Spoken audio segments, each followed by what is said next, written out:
इसके पहले कि आप पूरा वीडियो देखें, मेरी आपसे गुजारिश है, मेरी आपसे रिक्वेस्ट है, विनती है कि इस वीडियो को लाइक करिए और हमारे चैनल को सब्सक्राइब करना बिल्कुल मत भूलिएगा। उस बेल आइकन को जरूर दबाइए। अच्छा दोस्तों, ऐसा है कि आज मैं वीडियो शूट नहीं करने वाला था।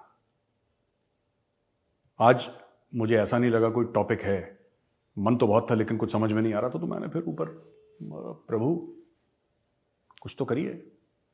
तो ऊपर से आवाज आई, कहते हैं बेटा पाकिस्तान है ना, दुनिया का सबसे बड़ा कंटेंट क्रिएटर पाकिस्तान, वो देगा तुम्हें कंटेंट। और सही, बिल्कुल ऊपर से जो आकाशवाणी थी बिल्कुल सही निकली और पाकिस्तान ने कंटेंट की बारिश कर दी। कुछ 1-2 दिन पुरानी न्यूज़ है, कुछ ताज़ा न्यूज़ है, तो आज मैं आपके सामने कुछ मज़ेदार न्यूज़ लेकर आता हूं। पाकिस्तान के प्रधानमंत्री शहबाज शरीफ ने एक इंटरव्यू दे डाला फाइनेंशियल टाइम्स को। इंटरनेशनल मैगजीन है, पेपर है, फाइनेंशियल टाइम्स को एक इंटरव्यू दे डाला। भीख मांग रहे थे, लेकिन भीख मांगने का स्टाइल बड़ा प्यारा है पाकिस्तानियों का, बिल्कुल निराला स्टाइल है, अलग स्टाइल है। ऐसे स्टाइल से, क्योंकि एक्सपीरियंस इतना है ना, जब आपके पास एक्सपीरियंस हो जाता है तो फिर देखिए, जैसे गायकी में कहते हैं ना, जब जो बहुत एक्सपीरियंस गायक होता है फिर उसको ऊंचा गाना है, नीचे गाना है, उसको सब पता है, उसको पता है। तो पाकिस्तान जो है, उसका जो टैलेंट है, उसका टैलेंट भीख मांगने में, और गजब के टैलेंटेड लोग हैं। स्टेटमेंट देखिएगा शहबाज शरीफ ने क्या बोला, और फिर आप सोचिएगा, एक प्याज जैसे होता ना, प्याज का फिर परत दर परत, लेयर्स अपॉन लेयर्स जैसे प्याज के होते हैं, आप समझिएगा उसने कितनी बड़ी बात बोली है। पैसे मांग रहा है क्योंकि पाकिस्तान पानी में डूब गया 1/3, उसके लिए पैसे मांग रहा है कि इतना नुकसान हो गया, मैं पैसे दो। स्टेटमेंट देखिए, ये मैं फाइनेंशियल टाइम्स की रिपोर्ट से पढ़ रहा हूं। There is a gap and a very serious gap which is widening by the day between our demands and what we have received, Sharif said at his home in Lahore upscale model town neighbourhood. अच्छा, एक बहुत बड़ा gap है, यानी कि जो हमें चाहिए और जो हमें मिल रहा है उसके बीच में जमीन आसमान का, यानी कि पैसे हमने मांगे इतने, तुमने दिए बस इतने, तो उसमें बहुत बड़ा गैप है। अब इस बात से परेशान है कि हमें पैसे कम मिल रहे हैं। तो अगले सेंटेंस में यह आता है कि the prime minister also hinted that the failure of the international community to rally resources risked fuelling political instability in the nuclear armed state. देखिए क्या कह रहा है वो, अगर तुम मुझे पैसे नहीं दोगे, ये दुनिया से कह रहा है शहबाज शरीफ, कि अगर तुम पाकिस्तान को पैसे नहीं दोगे, अगर तुम मुझे पैसे नहीं दोगे, तो याद रखना हमारे पास न्यूक्लियर हथियार हैं, एटमी हथियार हैं, कल कुछ भी हो सकता है, कल कुछ भी हो सकता है। ये, अगर आप एक बात बताइए, मैं आपसे पूछता हूं दोस्तों, अगर ये न्यूक्लियर ब्लैकमेल नहीं है तो क्या है? अगर ये ब्लैकमेल नहीं है तो क्या है? इसका नाम जरा मुझे बता दीजिए, जो आपको लगे कमेंट सेक्शन में लिखिए क्या है। अगर ये न्यूक्लियर ब्लैकमेल नहीं है तो क्या है? और ये पाकिस्तान अक्सर करता, मैंने पहले भी एक बार एग्जांपल दिया था, आज मैं मजबूर हूं दोबारा वो एग्जांपल देने के लिए। शोले फिल्म देखिए आपने, वीरू चढ़ जाता है वाटर टैंक के ऊपर शराब पी के और बोला कि यार मेरी अगर बसंती से शादी नहीं हुई तो गांव में हैजा हो जाएगा, बीमारियां फैल जाएंगी, लोग मर जाएंगे। तो ये सब चीजें वीरू ने कह दी, गांव वाले डर गए, बोला कि ठीक है यार तुम बसंती से शादी कर लो। यही चक्कर पाकिस्तान का है। ये जो इनका प्रधानमंत्री है, फिर से टैंक के ऊपर चढ़ा हुआ है शराब पी के, कि हमारे पास न्यूक्लियर वेपन है, हमारे पास न्यूक्लियर हथियार हैं, अगर तुमने हमें पैसे नहीं दिए तो देखना फिर ये पता नहीं क्या हो जाएगा इसका, मैं तो बता ही नहीं सकता। चल, लोगों को डर भी लगता है ना न्यूक्लियर वेपन से, क्योंकि एक बार न्यूक्लियर वेपन चल गया फिर तो लाखों की तादाद में लोग मारे जाते हैं, शहर के शहर बर्बाद हो जाते हैं, वहां पे घास तक नहीं उगती, दशकों तक वहां पे घास तक नहीं उगती। हिरोशिमा नागासाकी का आपको पता है, शेरनोबिल है, जो एक जमाने में यूएसएसआर में जो हादसा हुआ था, जब लीकेज हो गया था रेडियो एक्टिव वेस्ट का और ये रेडियो एक्टिविटी फैल गई थी वहां पे, तो बड़ा जबरदस्त वहां पे प्रॉब्लम आज भी है वहां पे।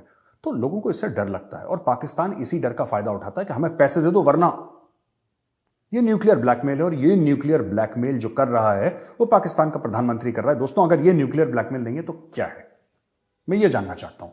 खैर, जैसे कि ना एक कोई आदमी है, उसका एक बहुत बड़ा घर है, उस आदमी ने घर की बेसमेंट में या तहखाने में 100 जंगली कुत्ते पाल रखे हैं, जो बहुत ही खतरनाक हैं, बहुत ही खौफनाक हैं। 100 जंगली कुत्ते पाल रखे हैं। उस आदमी के पास पैसे नहीं है उन कुत्तों को खाना खिलाने के लिए। पाल तो लिए उसने कुत्ते, उसने जंगली पाल लिए।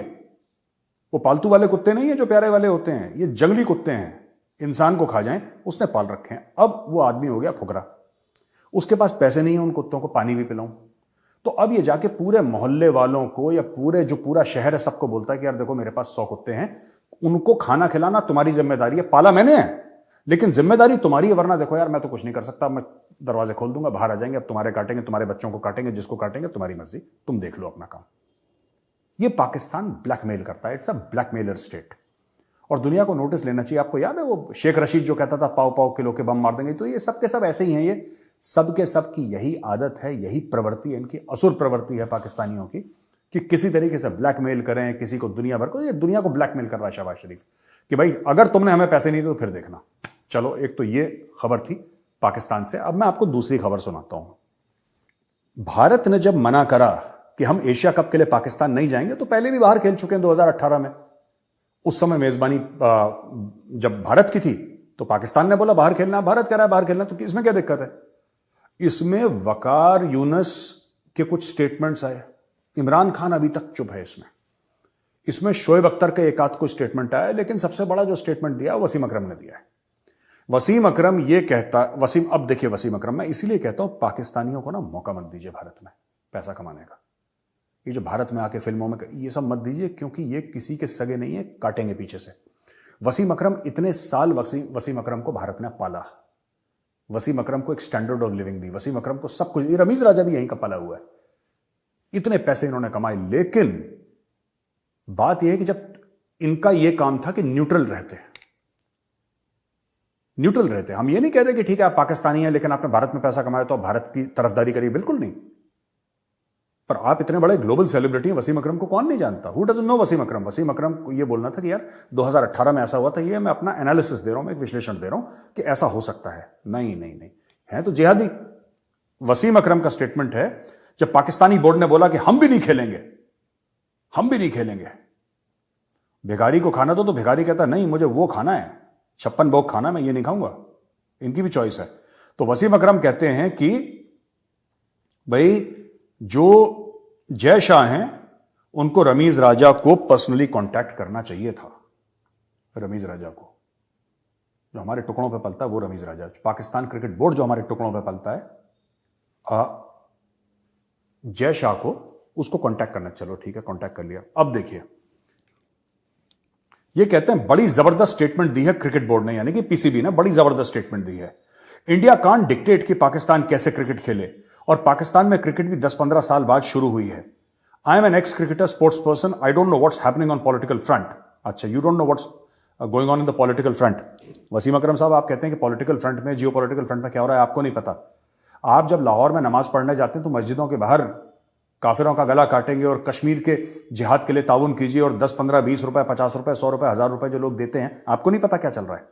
बड़े भोले हो यार, हैं? वसीम अकरम कहता है मुझे पता ही नहीं लग रहा क्या हो रहा है, कश्मीर में आतंकवाद फैला रखा है, तुम्हें पता ही नहीं क्या हो रहा है। चलो जी, वसीम अकरम को कुछ नहीं पता, very good. He saying but people to people contact जरूरी है, पीपल टू पीपल कांटेक्ट जरूरी है, यानी कि आपस में लोगों, मुझे नहीं पता कि भाई नेतागिरी क्या चल रही है, मुझे नहीं पता कि जियो पॉलिटिक्स क्या चल रही है, नेशनल सिक्योरिटी क्या चल रही है, लेकिन पीपल टू पीपल, क्यों? पैसा कमाने। और पीपल टू पीपल कांटेक्ट, तुम तो भेज रहे हो अपने पीपल वहां पे, तुम लगातार अपने पीपल भेज रहे हो वहां पे। पीपल कौन है? पाकिस्तानी आतंकवादी भेज रहे हो, लश्कर ए तैयबा, जैश ए मोहम्मद, ये सब भेजते हो। इसने जरूर, ये जब मस्जिद गया होगा इसने पैसे दिए होंगे, वसीम अकरम ने 1-2 लाख रुपए का चेक इसने भी जिहादियों को दिया होगा जो भारत से पैसा कमाया है, और अब शरीफ बन रहा है, मुझे पता ही नहीं क्या हो रहा, आई डोंट नो व्हाट्स हैपनिंग। अखबार नहीं पढ़ते? इंडियन अखबार पढ़ा करो, पाकिस्तानी फ्रॉड अखबार मत पढ़ा करो वसीम अकरम। अगर आपको कहना ही था तो जयशाह साहब, तो आप कम से कम हमारे चेयरमैन को फोन करते, मीटिंग बैठाते एशियन काउंसिल की, आप अपना आइडिया देते, उस पर डिस्कशन होती। जबरदस्त। ये यार कितने हक से भीख मांगते हैं। आपने देखा होगा वो गाड़ी जब ट्रैफिक लाइट पे रुकती है तो जब आप शीशे आप कर देते हैं अपनी गाड़ी के, तो भिखारी कट कट कट कट करते हैं। जो कुछ तो छोटे बच्चे होते हैं, मैं उनकी बात नहीं कर रहा, जो बुजुर्ग औरतें होती हैं उनको अलग कर दो। प्रोफेशनल भिखारी जो होते हैं, जो बिल्कुल प्रोफेशनल, जिनका काम ही है दिन रात भीख मांगना, लखपति करोड़पति होते हैं वो लोग, वो आपकी गाड़ी में ठक ठक करते रहेंगे जब तक आप इरिटेट होकर शीशा नीचे नहीं करेंगे। वो नॉक करते रहेंगे जब तक उन्होंने आपकी जेब से 10 रुपए ना निकाल लिए, वो सांस नहीं लेंगे। वो यही काम कर रहा है पाकिस्तान। Very shameful. पाकिस्तान को सोचना चाहिए कि एज अ मुल्क वो कहां जा रहा है। इतने हक से भीख मांगना, ये तो मैंने आज तक नहीं। अच्छा खैर, चलिए दोस्तों, 1-2 और खबर आई है बड़ी अच्छी जो मैं आपके साथ शेयर करता हूं। ये खबर आई है। अब हम इंडिया आते हैं, ठीक है, पाकिस्तान का बहुत हो गया मामला, वापस जाएंगे एक बार और जलील करने के लिए, फिर वापस आ जाएंगे, ठीक है। एयरबस जो कि एक बहुत बड़ा एक एयरक्राफ्ट मैन्युफैक्चरिंग फर्म है ग्लोबल, एयरबस का टाइप हो गया है टाटा एडवांस सिस्टम्स लिमिटेड के साथ। जो पुराना टाइप है वो बनाएगा C295, एक एयरक्राफ्ट है, ट्रांसपोर्ट एयरक्राफ्ट, ट्रूप कैपेबिलिटी वाला एयरक्राफ्ट। तो जो इंडिया में जो पहले मुझे ऐसा लगता है कि जो AN-32 टाइप के थे या एवरो टाइप के जो पुराने पुराने वो खटर पटर वाले एयरक्राफ्ट थे, वो सब निकलने वाले हैं और ये एयरक्राफ्ट हैं। तो इन्होंने डील साइन करी है एयरक्राफ्ट की। इनका ये कहना है कि साहब ये 21,000 करोड़ की डील है। 21,000 करोड़ यानी कि तकरीबन $2.25 अरब की, मैं ब्रॉडली बता रहा हूं, एग्जैक्ट मैं काउंट नहीं कर रहा इसको, $2.25 अरब की करीब डील है, जिसमें कि ये 56 C295 ट्रांसपोर्ट एयरक्राफ्ट भारत लेगा, जिसमें से कुछ तो बनेंगे भारत में, यानी कि 40 भारत में बनेंगे और 16 बाहर से बन के आएंगे, 40 इंडिया में बनेंगे। ये टाटा को कॉन्ट्रैक्ट अवार्ड हुआ है एयरबस के साथ। अच्छा, इस एयरक्राफ्ट की खासियत क्या है, हम क्यों ले रहे हैं? आप ये इमेजेस देख रहे हैं, इसके टर्बो प्रॉप है, इसमें पंखे। आप तो कह रहे हैं साहब जेट का जमाना है आजकल, तो जेट वाले क्यों नहीं? जेट वाले भी हैं हमारे पास। ये इसलिए जरूरी है, ये चाइना को देख के हम लोग करते, क्योंकि देखिए अक्सर जो पाकिस्तान के साथ जो हमारे बॉर्डर हैं, अगर आप लाइन ऑफ कंट्रोल देखिए, हजारों किलोमीटर के बॉर्डर है पाकिस्तान के साथ हमारे, हजारों किलोमीटर के बॉर्डर। लेकिन जो लाइन ऑफ कंट्रोल है, राइट, लाइन ऑफ कंट्रोल, में AGPL की बात नहीं कर रहा, वो तो 20-21 हजार फुट पे, उसका तो वो तो ऊपर तो बेड़ा ही घर का मामला, वहां पे तो हेलीकॉप्टर ही जा सकता है, वहां पे एयरक्राफ्ट जाता नहीं है सियाचिन में। लेकिन अगर आप इंटरनेशनल बॉर्डर लें, तो इंटरनेशनल बॉर्डर जो पाकिस्तान के साथ है वो लगभग प्लेन है। लोअर जम्मू में आके थोड़े से पहाड़ वहाड़ आ जाते हैं, लेकिन लगभग प्लेन है ज्यादातर इंटरनेशनल बॉर्डर, चाहे गुजरात में हो, चाहे पंजाब में हो, चाहे राजस्थान में हो, चाहे लोअर जम्मू में हो, ये सब प्लेन एरिया। तो यहां पे बड़ी बड़ी एयर स्ट्रिप्स आपको मिल जाती हैं, यहां पे हेवी लिफ्ट कैपेबिलिटी से काम चल जाता है।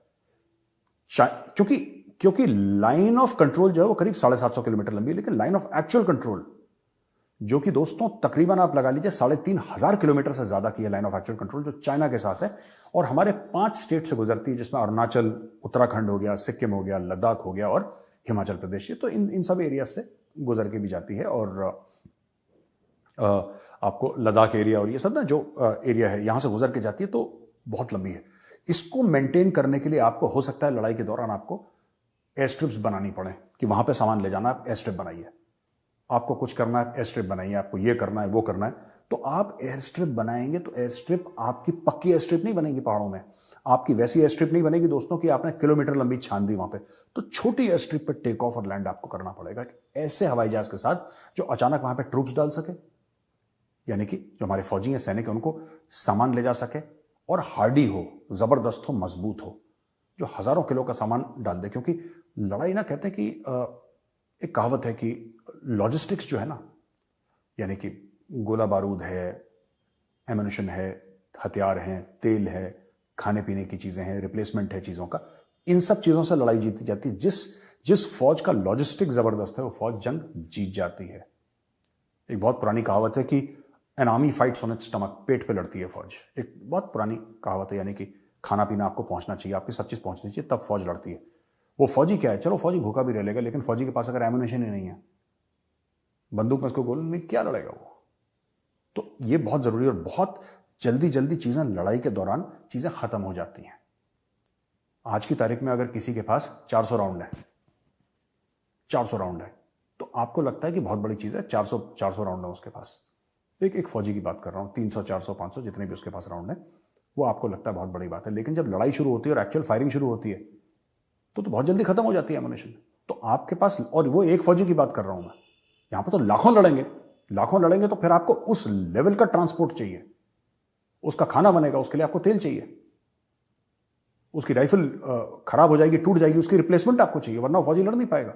फौजी को चोट लग जाएगी, आपको उसको उठा के वापस नीचे लाना है कि उसका इलाज हो सके, दोबारा जाके ऊपर लड़ सके, या भगवान न करे कोई वीरगति को प्राप्त हो गया, उसको नीचे। तो 10 चीजें होती हैं जब फौज लड़ती है, और लॉजिस्टिक्स बड़ा इंपॉर्टेंट है। मुझे लगता है कि ये जो चीज है ये बहुत जरूरी होगी लॉजिस्टिक्स के लिए, बहुत जबरदस्त जरूरी होगी लॉजिस्टिक्स के लिए। तो ये बहुत अच्छा कदम है और ये करीब 21,000 करोड़ का कॉन्ट्रैक्ट है। अच्छा, एक और चीज आई है, भारत से ही खबर है, बड़ी अच्छी खबर है कि ये जो जनरल मनोज पांडे हैं, chief of army staff of the Indian army, उन्होंने एक ऐसा बयान दिया है जिससे कि मार्केट में हलचल हो गई है। मैंने एक दो डिफेंस मैन्युफैक्चरर से कल बात करी and they were very very happy when they found out. जब उन्होंने ये देखा ना तो वो बड़े खुश टाइप के हो गए और उन्होंने बोला यार कि तो चीफ ने बड़ी जबरदस्त बात कर दी। एक जमाने में दोस्तों हम बहुत बाहर से ना चीजें लेते थे, अब वो कम हो रहा है धीरे धीरे। और आर्मी चीफ ने क्या बयान दिया? आर्मी चीफ ने यह बोला है कि अगले 7-8 साल में, ठीक है, हम यानी कि 8 साल लगा लीजिए, 8 साल में हम 8 लाख करोड़ का, तो दोस्तों 8 लाख करोड़ के ऑर्डर देंगे और 8 लाख करोड़ के ऑर्डर 8 साल में, यानी कि हर साल 1 लाख करोड़। 1 लाख करोड़ क्या होता है? आप लगा लीजिए 80-83 का रुपए का अगर $1 है, तो यानी तकरीबन, अगर मेरा कैलकुलेशन गलत नहीं है, तो 11 से लेकर 12 अरब डॉलर का अब पैसा जो जाएगा वो भारत के मैन्युफैक्चर हो जाएगा। बाहर से वो जो एक जमाने में होता था ना कि ये कर लिया वो सब बंद है। अब मेक इन इंडिया है, आत्मनिर्भर भारत है, आपको चाहिए आप लोकल मैन्युफैक्चर, तो यहां पे लोगों की नौकरियां लगेंगी। जितना हम पैसा बचाएंगे, जितना हम डॉलर बचाएंगे, उतना हमारा रुपए ज्यादा मजबूत होगा as compare to the dollar, because you are not spending so much and your external liabilities are lesser. Your external liabilities जो है आपकी वो लेसर है। और डिफेंस की एक बहुत जबरदस्त लायबिलिटी थी। When I use the word liability, I use it in a finance sense, not in the literary sense की बोझ नहीं है। लायबिलिटी इन द सेंस की एक, जब आपको पेमेंट करनी पड़ती है, उसको भी फाइनेंस में लायबिलिटी बोलते हैं। तो वो हमारी लायबिलिटी है, एक लायबिलिटी खड़ी है हमारे ऊपर कि हमें बाहर से अगर हमें करना है। तो अब जैसे बोला है कि नहीं, राफेल 36 लिए, ठीक है, तेजस लगाओ। अब तेजस लगेंगे।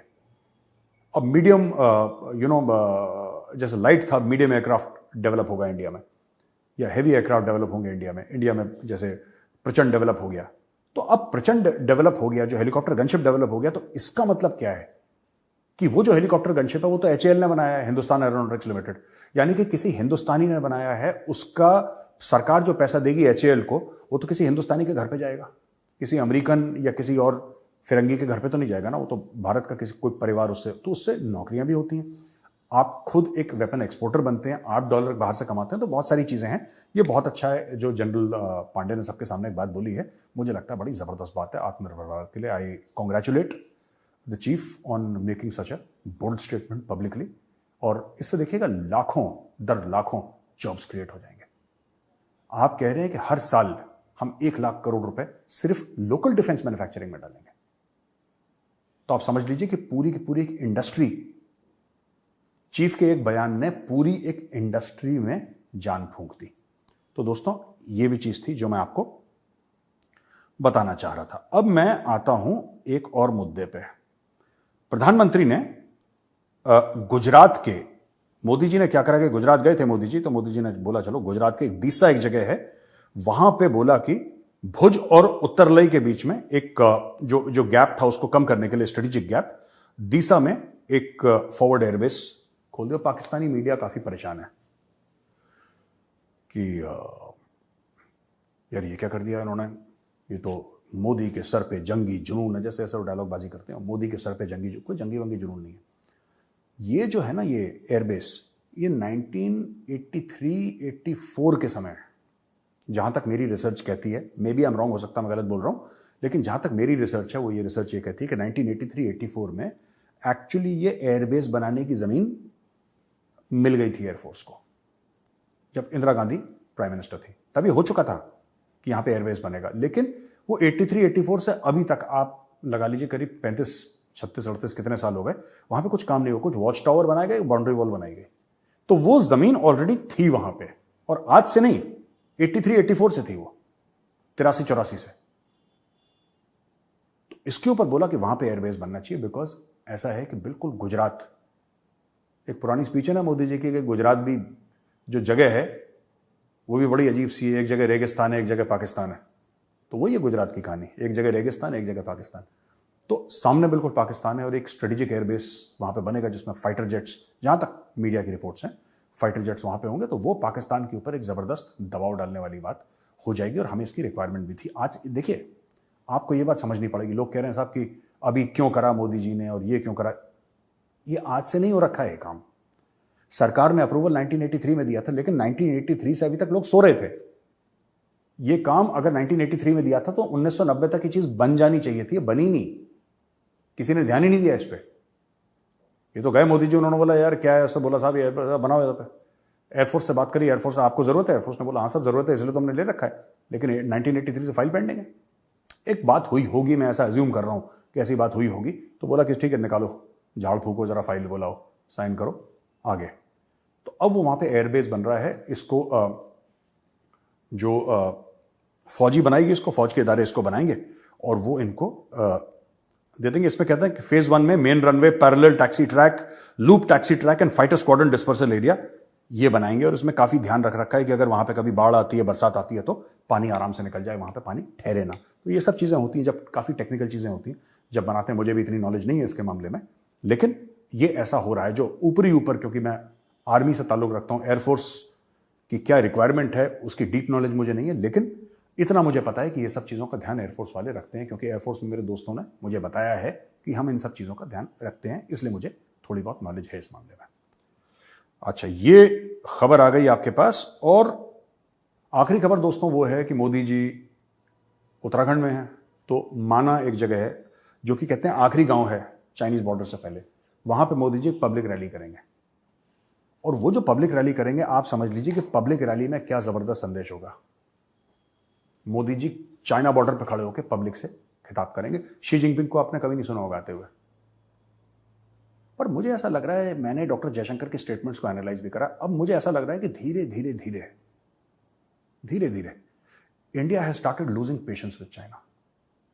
भारत का जो सब्र का पैमाना है वो भर चुका है। अब भारत ने कार्रवाई करना शुरू कर दिया है। ये जो आप एयरबस की बात सुन रहे थे, किसके लिए है ये है काहे के लिए? भारत को पता है कि चाइना ऐसे नहीं मानेगा। पुरानी कहावत है कि लातों के भूत बातों से नहीं मानते। अब अगर ऐसे नहीं समझ रहे तो कैसे समझाना पड़ेगा। और मुझे लगता है कि जब तक ये वीडियो आपके पास आएगा तब तक मोदी जी की रैली हो चुकी होगी वहां पे, क्योंकि हमें वीडियो रिलीज करने में कुछ घंटे लग जाते हैं, एडिट करने में। लेकिन ये बात तो तय है कि ये काम शुरू हो गया है। चाहे डॉक्टर जयशंकर के आप देखिए, जो डॉक्टर जयशंकर के बयान हैं, जो मोदी जी के बयान या मोदी जी जो एक्शंस ले रहे हैं, और उसके ऊपर जो हथियार भारत खरीद रहा है, इतना ये पाकिस्तान के लिए थोड़ा ना खरीद रहा है। हाँ ठीक है, फाइटर बेस वहाँ पे बनना था गुजरात में, पाकिस्तान के खिलाफ वो बना दिया। लेकिन जो भारत में आज की तारीख में आपको बता रहा हूँ कि 70 से 80% जो भारत अपना डिफेंस का खर्चा कर रहा है, that is against China, that is not against Pakistan. और देर आए दुरुस्त आए, ये करना भी, ये आज से नहीं, ये 20, 25, 30 साल पहले कर देना चाहिए था। ये हम लोगों को अकल नहीं आई, लेकिन अब ये काम हो रहा है और ये काम होना चाहिए, क्योंकि the real threat is China, the real threat is not Pakistan. ये वीडियो देखने के लिए बहुत बहुत धन्यवाद दोस्तों। जाते वक्त मैं फिर कहूंगा कि इस वीडियो को लाइक करिए और हमारे चैनल को सब्सक्राइब करना बिल्कुल मत भूलिएगा। जय हिंद।